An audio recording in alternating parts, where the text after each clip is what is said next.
Cymbeline, Act 4, Scene 1. Enter Cloten alone. Cloten. I am near to the place where they should meet. If Pisanio have mapped it truly, how fit his garments serve me? Why should his mistress, who was made by him that made the tailor, not be fit too? The rather, saving reverence of the word, for 'tis said a woman's fitness comes by fits. Therein I must play the workman. I dare speak it to myself, for it is not vainglory for a man at his glass to confer in his own chamber. I mean, the lines of my body are as well drawn as his, no less young, more strong, not beneath him in fortunes, beyond him in the advantage of the time, above him in birth, alike conversant in general services, and more remarkable in single oppositions, yet this imperseverant thing loves him in my despite. What mortality is! Posthumous thy head, which now is growing upon thy shoulders, shall within this hour be off, thy mistress enforced, thy garments cut to pieces before her face, and all this done, spurn her home to her father, who may happily be little angry for my so rough usage. But my mother, having power of his testiness, shall turn all into my commendations. My horse is tied up safe, outsword, and to a sore purpose. Fortune put them into my hand. This is the very description of their meeting place, and the fellow dares not deceive me.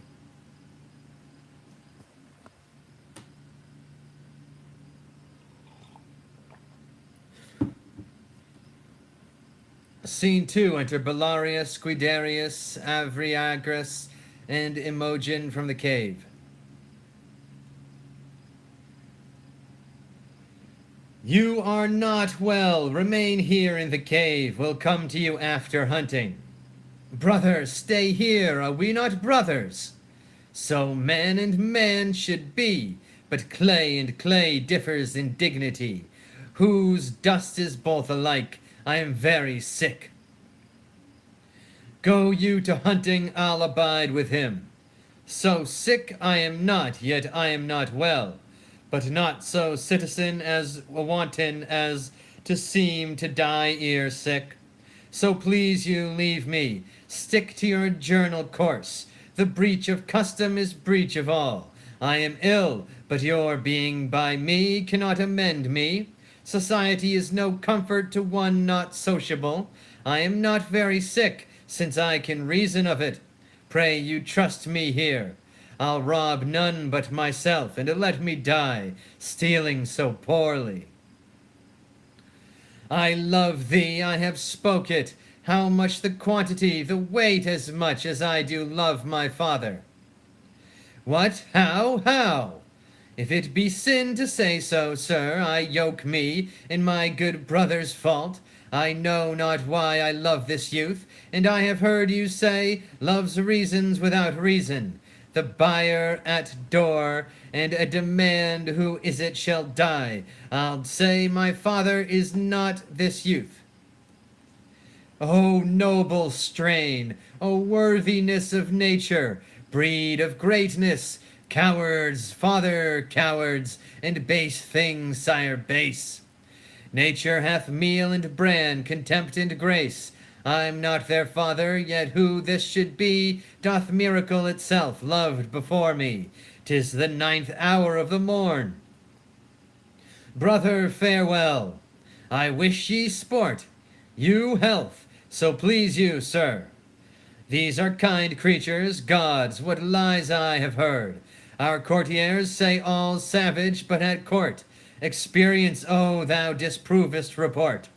The imperious seas breeds monsters, for the dish pour tributary rivers as sweet fish. I am sick still, heart sick. Pisanio, I'll now taste of thy drug. I could not stir him. He said he was gentle but unfortunate, dishonestly afflicted but yet honest. Thus did he answer me, yet said hereafter I might know more. To the field, to the field. We'll leave you for this time, go in and rest. We'll not be long away. Pray be not sick, for you must be our huswife. Well or ill I am bound to you, and shalt ever be. This youth, however distressed, appears he hath had good ancestors.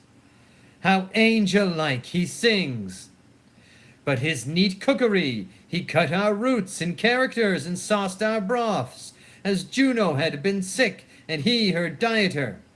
Nobly he yokes a smiling with a sigh, as if the sigh was that it was for not being such a smile, the smile mocking the sigh, that it would fly from so divine a temple to commix with winds that sailors rail at. I do note that grief and patience, rooted in them both, mingle their spurs together. Grow, patience, and let the stinking elder grief untwine his perishing root with the increasing vine. It is great morning, come away. Who's there? I cannot find those runagates. That villain hath mocked me. I am faint. Those runagates? Means he not us? I partly know him. 'Tis Cloten, the son of the queen. I fear some ambush. I saw him not these many years, and yet I know 'tis he. We are held as outlaws hence. He is but one, and you and my brother search what companies are near. Pray you away, let me alone with him. Soft, what are you that fly me thus? Some villain mountaineers? I have heard of such. What slave art thou? A thing more slavish did I never than answering, a slave without a knock.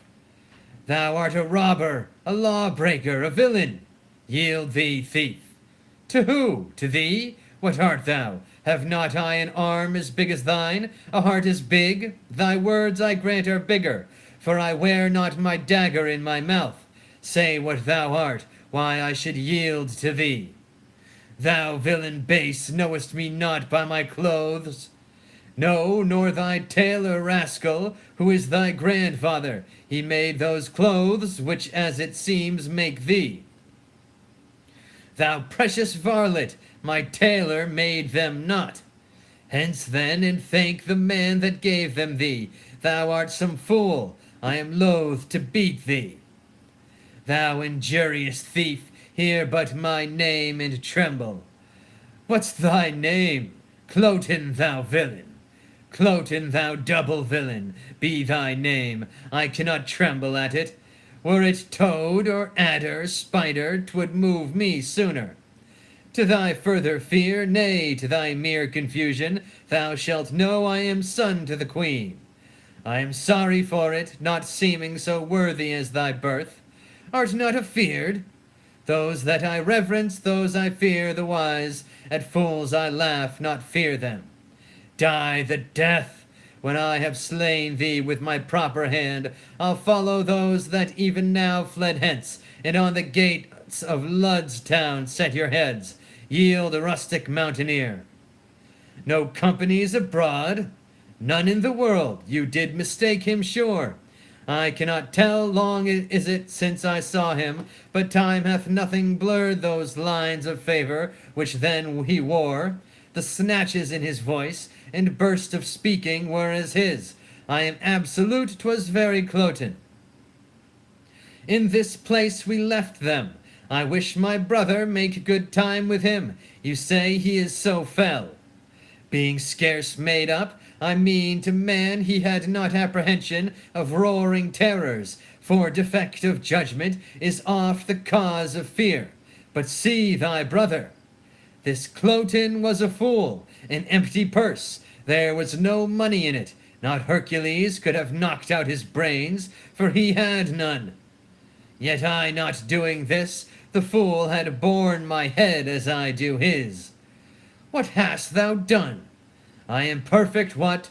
Cut off one Cloten's head, son to the queen after his own report, who called me traitor, mountaineer, and swore with his own single hand he'll take us in, displace our heads where, thanks ye gods, they grow, and set them on Lud's town.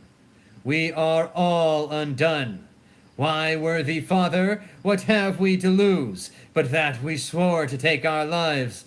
The law protects us not. Then why should we be tender to let an arrogant piece of flesh threat us, play judge and executioner all himself? For we do fear the law. What company discover you abroad? No single soul can we set eye on, but in all safe reason he must have some attendance, though his humour was nothing but mutation, and that from one bad thing to worse, not frenzy, not absolute madness could so far have raved to bring him here alone. Although perhaps it may be heard at court that such as we cave here, hunt here, are outlaws, and in time may make some stronger head, the which he hearing, as it is like him, might break out and swear, he'll fetch us in. Yet is it not probable to come alone, either he is so undertaking, or they so suffering? Then on good ground we fear, if we do fear this body hath a tail more perilous than the head. Let ordinance come as the gods foresay it, howsoever my brother hath done well. I had no mind to hunt this day, the boy Fidele's sickness did make my way long forth. With his own sword, which he did wave against my throat, I have taken his head from him. I'll throw it into the creek behind our rock and let it to the sea. Tell the fishes he's the queen's son, Cloten. That's all I reek.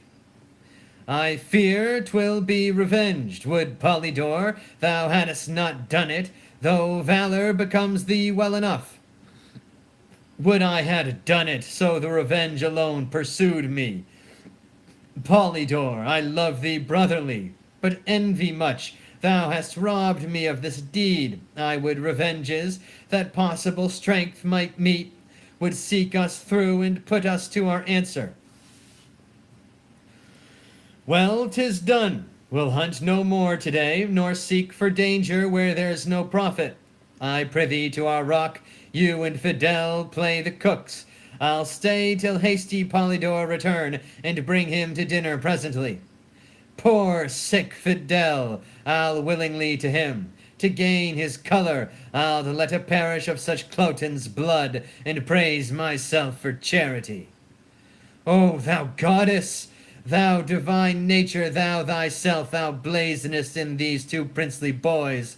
They are as gentle as zephyrs blowing below the violet, not wagging his sweet head, and yet as rough, their royal blood enchafed, as the rudest wind that by the top doth take the mountain pine, and make him stoop to the vale.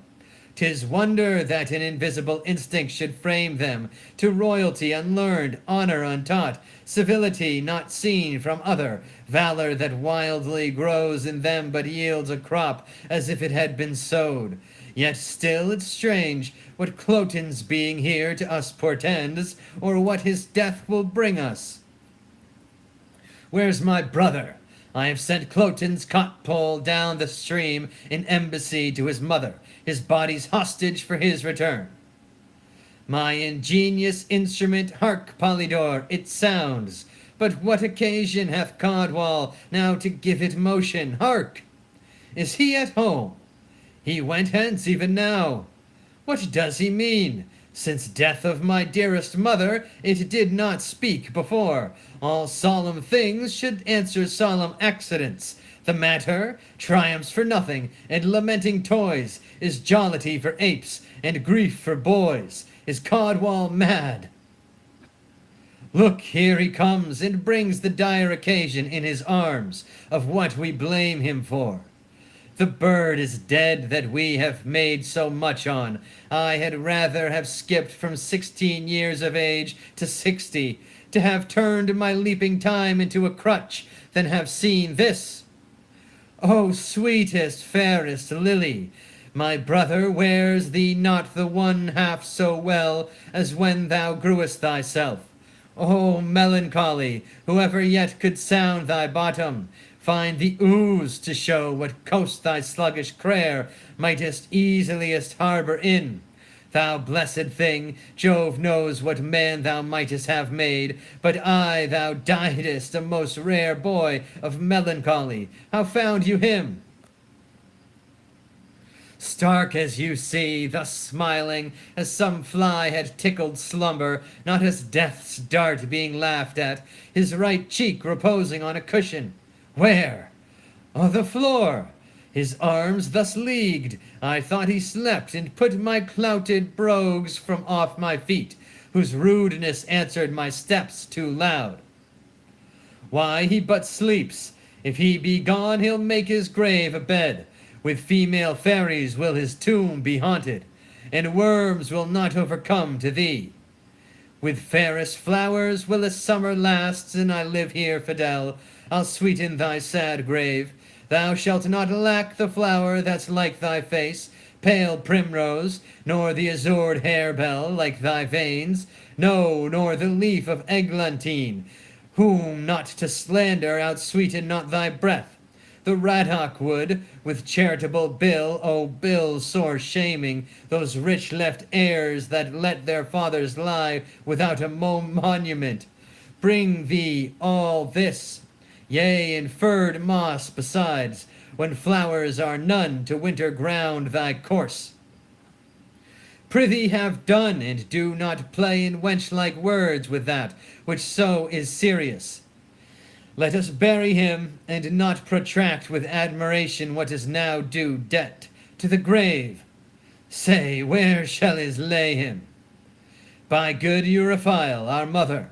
Be it so, and let us, Polydore, though now our voices have got the mannish crack, sing him to the ground, as once to our mother, use like note and words, save that Euryphile must be Fidel. Codwall, I cannot sing. I'll weep and word it with thee, for notes of sorrow out of tune are worse than priests and fanes that lie. We'll speak it then. Great griefs I see, medicine for the less, for Cloten is quite forgot. He was a queen's son, boys, and though he came our enemy, remember he was paid for that. Though mean and mighty, rotting together, have one dust, yet reverence that angel of the world, doth make distinction of place between high and low. Our foe was princely, and though you took his life, as being our foe, yet bury him as a prince. Pray you fetch him hither, there sights bodies as good as Ajax's, when neither are alive. If you'll go fetch him, we'll say our song the whilst. Brother, begin. Nay, Codwall, we must lay his head to the east. My father hath a reason for it. 'Tis true. Come on, then, and remove him. So begin. Fear no more the heat of the sun, nor the furious winter's rages. Thou thy worldly task hast done, home art gone and taken thy wages. Golden lads and girls all must, as chimney sweepers, come to dust. Fear no more the frown of the great, thou art past the tyrant's stroke. Care no more to clothe and eat, to thee the reed is as the oak. The sceptre learning physic must, all follow this and come to dust. Fear no more the lightning flash, nor the all-dreaded thunderstone. Fear not slander, censure rash. Thou hast finished joy and moan. All lovers young, all lovers must consign thee and come to dust. No exorciser harm thee, nor no witchcraft charm thee. Ghost unlaid forbear thee, nothing ill come near thee. Quiet consummation have, and renowned be thy grave. We have done our obsequies, come lay him down. Here's a few flowers, but about midnight more, the herbs that have on them cold dew of the night are strewings fittest for graves. Upon their faces you were as flowers now withered, even so these herblets shall, which we upon you strew. Come on, away, apart our knees. The ground that gave them first has them again. Their pleasures here are past, so is their pain. Yes, sir, to Milford Haven, which is the way. I thank you, by yond bush. Pray, how far thither? Odds pitikins, can it be 6 mile yet? I have gone all night, faith, I'll lie down and sleep. But soft, no bedfellow, O gods and goddesses! These flowers are like the pleasures of the world, this bloody man, the care on it. I hope I dream, for so I thought I was a cave keeper, and cook to honest creatures, but 'tis not so. 'Twas but a bolt of nothing, shot at nothing, which the brain makes of fumes. Our very eyes are sometimes like our judgments blind. Good faith, I tremble still with fear, but if there be yet left in heaven as small a drop of pity as a wren's eye feared gods, a part of it, the dream's here still. Even when I wake, it is without me, as within me, not imagined, felt. A headless man, the garments of Posthumus, I know the shape of his leg. This is his hand, his foot mercurial, his martial thigh, the bronze of Hercules, but his jovial face. Murther in heaven? How? 'Tis gone.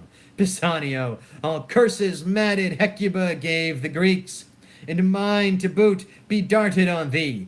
Thou conspired with that irregulous devil Cloten, hath here cut off my lord. To write and read be henceforth treacherous. Damned Pisanio, hath with his forged letters, damned Pisanio. From this most bravest vessel of the world struck the main top. O Posthumus, alas, where is thy head? Where's that? Me, where's that? Pisanio might have killed thee at the heart, and left this head on. Who should this be? Pisanio? 'Tis he and Cloten. Malice and lucre in them have laid this woe here. Oh, 'tis pregnant, pregnant. The drug he gave me, which he said was precious and cordial to me, have I not found it murderous to the senses? That confirms it home. This is Pisanio's deed, and Cloten, oh, give color to my pale cheek with thy blood, that we the horrider may seem to those which chance to find us. Oh, my lord, my lord! To them the legions garrisoned in Gallia, after your will have crossed the sea, attending you here at Milford Haven with your ships. They are here in readiness. But what from Rome? The Senate hath stirred up the confiners, and gentlemen of Italy, most willing spirits, that promise noble service, and they come under the conduct of bold Giacomo, Sienna's brother. When expect you them? With the next benefit of the wind. This forwardness makes our hopes fair.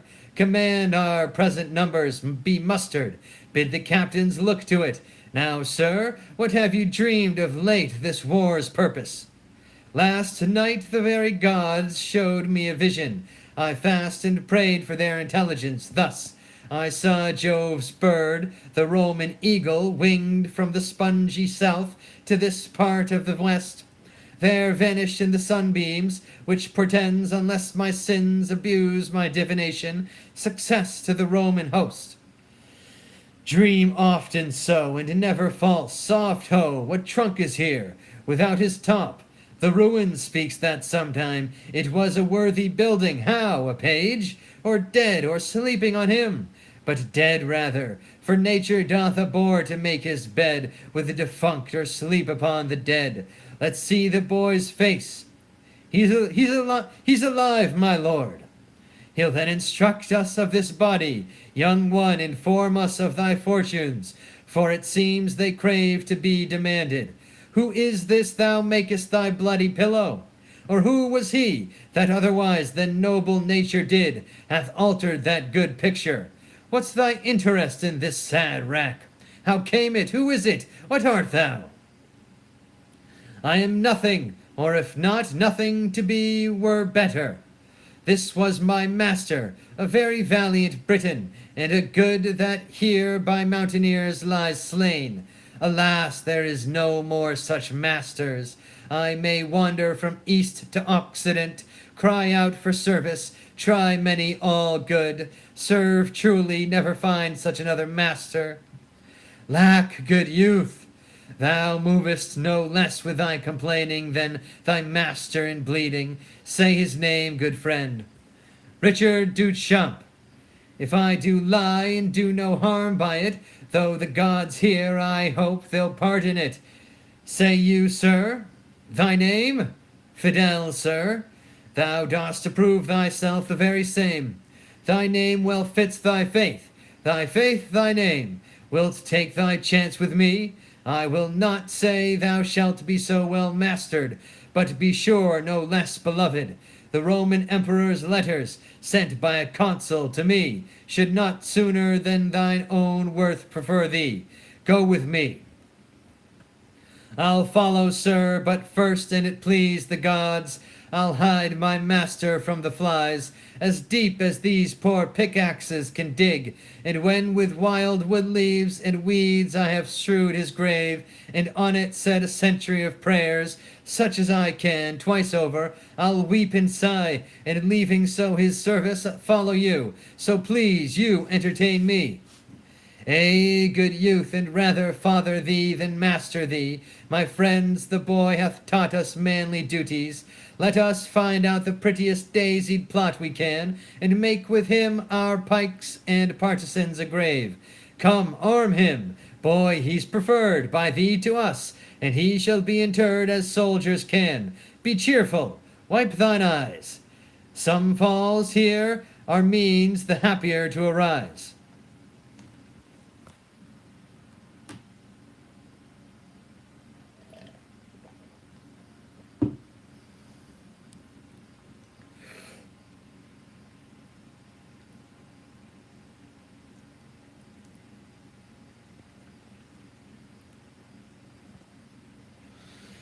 Scene 3. Enter Cymbeline, lords, and Pisanio with attendants. Cymbeline. Again, and bring me word how 'tis with her. A fever with the absence of her son, a madness of which her life's in danger. Heavens, how deeply you at once do touch me! Imogen, the great part of my comfort gone. My queen upon a desperate bed, and in a time when fearful wars point at me. Her son gone, so needful for this present, it strikes me past the hope of comfort.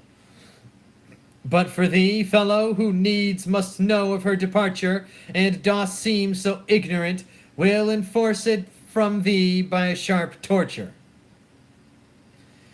Sir, my life is yours, I humbly set it at your will, but for my mistress I nothing know where she remains, why gone, nor when she purposes return.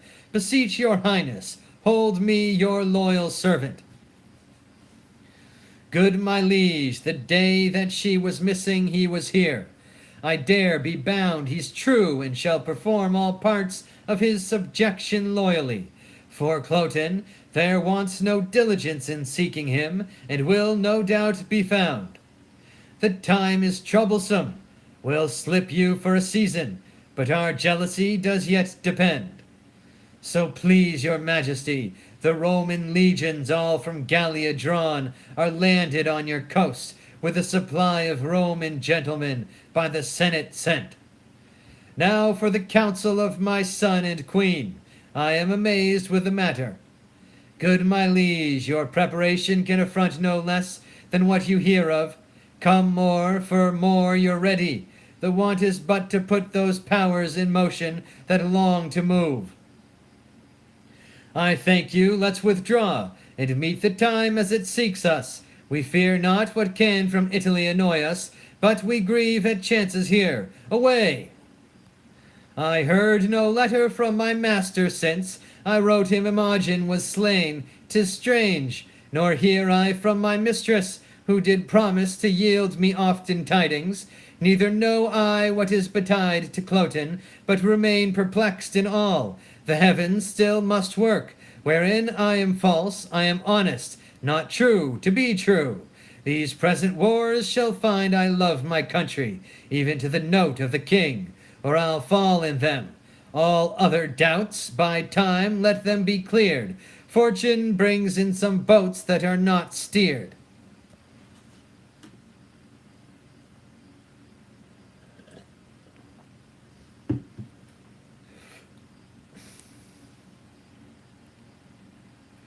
Scene 4. Enter Belarius, Guiderius, and Arviragus. The noise is round about us. Let us from it. What pleasure, sir, find we in life to lock it from action and adventure? Nay, what hope have we in hiding us? This way the Romans must, or for Britons, slay us or receive us for barbarous and unnatural revolts during their use, and slay us after. Sons will hire to the mountains, there secure us. To the king's party there's no going. Newness of Cloten's death, we being not known, not mustered among the bands, may drive us to a render where we have lived, and so extort from us that which we have done, whose answer would be death drawn on with torture. This is, sir, a doubt in such a time nothing becoming you, nor satisfying us. It is not likely that when they hear their Roman horses neigh, behold their quartered fires, have both their eyes and ears so cloyed importantly as now, that they will taste their time upon our note, to know from whence we are. Oh, I am known of many in the army, many years, though Cloten then but young, you see, not wore him from my remembrance.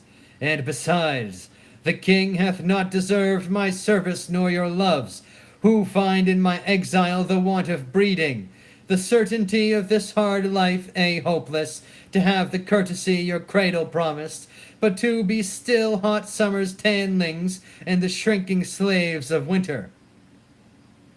Then be so, better to cease to be. Pray, sir, to the army, I and my brother are not known, yourself so out of thought, and thereto so overgrown cannot be questioned. By this sun that shines I'll thither. What thing is it that I never did see man die, scarce ever looked on blood, but that of coward hares, hot goats, and venison? Never bestrid a horse save one that had a rider like myself, who never wore rowel nor iron on his heel. I am ashamed to look upon the holy sun, to have the benefit of his blessed beams, remaining so long a poor unknown. By heavens I'll go. If you will bless me, sir, and give me leave, I'll take the better care. But if you will not, the hazard therefore do fall on me by the hands of the Romans. So say I, Amen.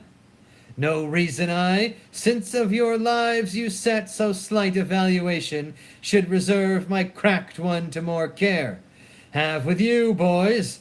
If in your country wars you chance to die, that is my bed too, lads, and I'll there lie. Lead, lead! The time seems long, their blood thinks scorn, till it fly out and show them princes born. End of Act 4 of Cymbeline. Amen. Praise be to God, Jesus Christ, Jah Rastafari, the Most High. Bless William Shakespeare.